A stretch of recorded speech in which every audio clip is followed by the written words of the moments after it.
গোটেই সমগ্ৰ ভাৰততে এতিয়া এটা নাম বহুত বেছি চৰ্চাত আছে আৰু সেই নামটোৱে হৈছে ৰবিচন্দ্ৰন অশ্বিনৰ। কি সুন্দৰ প্ৰথমতে বেটিং, তাৰ পাছত কি অদ্ভুত বলিং। এতিয়াতো খেলুৱৈগৰাকী কেইখন খেলৰ শ্ৰেষ্ঠ প্লেয়াৰৰ বঁটা প্ৰদান কৰা হৈছে আৰু দিবই লাগিব man of the match, no doubt. আৰু ইয়াৰ লগে লগে যেতিয়া বাংলাদেশক আমাৰ ভাৰতীয় টিমে হৰুৱালে, তাৰ পাছতেই বিশ্ব টেষ্ট চেম্পিয়নশ্বিপৰ ফাইনেলত এতিয়া প্ৰৱেশ কৰো এনেকুৱা হৈ গৈছে আমাৰ ইণ্ডিয়া টিম আৰু টিকেট যেন পাই গৈছে ফাইনেলৰ এনেকুৱা বৰ্তমান সময়ত অনুভৱ হৈছে বা পাই গৈছে বুলি সকলোৱে ধৰিব পাৰে। কাৰণ আৰু বেছি মেচ আমাৰ ইণ্ডিয়া টিমে জিকিব নালাগে বা টেষ্ট মেচ আমাৰ ইণ্ডিয়া টিমে জিকিব নালাগে, কষ্ট কৰিব নালাগে, ডাইৰেক্ট বিশ্বকাপৰ ক্ষমা কৰিব WTC ফাইনেলৰ আচলতে মহাৰণতে অৱতীৰ্ণ হ'ব।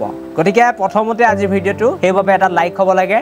আমাৰ ভাৰতৰ টিমটোৱে কি সুন্দৰ পাৰফৰ্মেঞ্চ কৰিছে বিশেষকৈ টেষ্ট ক্ৰিকেটত, কিন্তু প্ৰত্যেকবাৰে WTCৰ ফাইনেল পাইগৈ আমাৰ ইণ্ডিয়া টিম, কিন্তু এতিয়ালৈকে ট্ৰফিটো জিকিব পৰা নাই। সেইটোৱে আচলতে ডাঙৰ কথা। কিন্তু এইবাৰ আশা কৰিম যে ৰোহিত শৰ্মা কোম্পানীয়ে বা ৰোহিত শৰ্মা নেতৃত্বাধীন দলে WTC ফাইনেল জিকি একেবাৰে ইতিহাস লিখি দিব। গতিকে সবিশেষ এই ভিডিঅ'টোত মই আলোচনা কৰিবলৈ গৈ আছোঁ, কিন্তু তাৰ আগতে আপোনালোকক মই ক'লোৱেই যে ভিডিঅ'টো লাইক কৰাৰ লগতে চেনেলটো ছাবস্ক্ৰাইব কৰি দিব। এনেকুৱা ধৰণৰ সুন্দৰ সুন্দৰ খবৰৰ বাবে এতিয়ালৈকে যদি আপোনালোকে ছাবস্ক্ৰাইব কৰা নাই চেনেলটো, তেনেহ'লে ছাবস্ক্ৰাইব কৰি আমাৰ চেনেলৰ সদস্য হৈ যাওক। গতিকে এতিয়া মই আহি গৈছোঁ আজি খেলখনত কি হৈছিল সেই বিষয়ে জনাবলৈ। আৰু কালিয়ে আচলতে একেবাৰে কনফাৰ্ম হৈ গৈছিল যে আমাৰ ইণ্ডিয়া টিম প্ৰথমখন টেষ্ট মেচত জিকিব বাংলাদেশৰ লগত। গতিকে সেইবাবে মই কালি ৰিয়ান পৰাগৰ ওপৰতে এটা ভিডিঅ' দি থৈ দিলোঁ, এখন খেলৰ ওপৰত ভিডিঅ' নিদিলোঁ। কাৰণ যিখন খেলত আমাৰ ইণ্ডিয়া টিম জিকিব একেবাৰে ফাইনেল হৈ গ'ল, সেইখনৰ ওপৰত একেবাৰে বোলো ৰিজাল্টটো আহিয়ে লওক 100% যে ইণ্ডিয়া জিকিলে, তাৰ পাছতে এটা ভিডিঅ' আগবঢ়াম। আৰু এতিয়া ডেফিনেটলি আপোনালোকে দেখিলে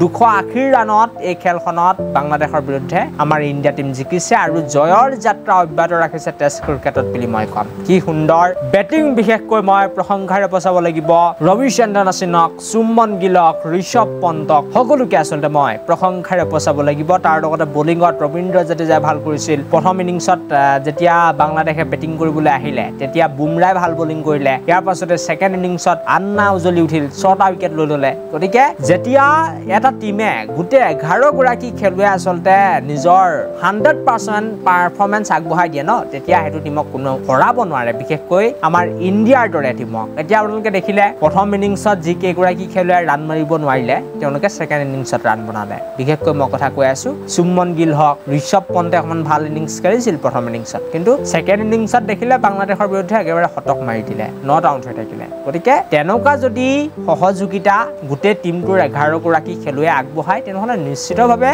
খেলখনত জিকিব। আৰু বাংলাদেশৰ যিটো দল আছিল সেই দলটোৱে প্ৰথম ইনিংছত মাত্ৰ 149 ৰান মাৰিলে। তাৰপিছতে 2 নম্বৰটো যেতিয়া ইনিংছ তেওঁলোকে বেটিং কৰিবলৈ আহিলে তেতিয়া মাত্ৰ 234 ৰান মাৰিলে। একেবাৰে ইণ্ডিয়াৰ লগত টক্কৰ তেওঁলোকে দিবই নোৱাৰিলে। গতিকে এই খেলখনত 280 ৰানত বাংলাদেশৰ দলটি পৰাজিত হৈছে আৰু ৰবিচন্দ্ৰন অশ্বিনে ইতিহাস লিখিবলৈ সক্ষম হৈছে, ৰেকৰ্ড গঢ়িবলৈ সক্ষম হৈছে আৰু নিজৰ আন্তঃৰাষ্ট্ৰীয় ক্ৰিকেটত 750টা উইকেট কমপ্লিট কৰিবলৈ সক্ষম হৈছে। হয়, এটা দুটা নহয়, প্ৰায় 750টা ইণ্টাৰনেশ্যনেল উইকেট। কিমান বেছি ডাঙৰ কথা হ'ব লাগিব। তাৰ লগতে সকলোৱে হয়তো কথাটো শুনি আচৰিত হ'ব যে আমাৰ ভাৰতৰ লেজেণ্ডৰী কেপ্টেইন মহেন্দ্ৰ সিং ধোনীৰ বৰাবৰি এতিয়া ৰবিচন্দ্ৰন অশ্বিনে কৰিছে। হয়, মহেন্দ্ৰ সিং ধোনীয়ে টেষ্ট ক্ৰিকেটত প্ৰায় 6টাকৈ শতক মাৰিছিল আৰু ৰবিচন্দ্ৰন অশ্বিনেও এতিয়া 6টাকৈ চেঞ্চুৰী মাৰিবলৈ সক্ষম হৈছে, মানে সমানে এতিয়া থিয় হৈ আছিল। গতিকে কিমান বেছি এটা ডাঙৰ কথা হ'ব লাগিব। বাকী যি কি নহওক, এই ভিডিঅ'টোত মই বেছি কথা নকওঁ,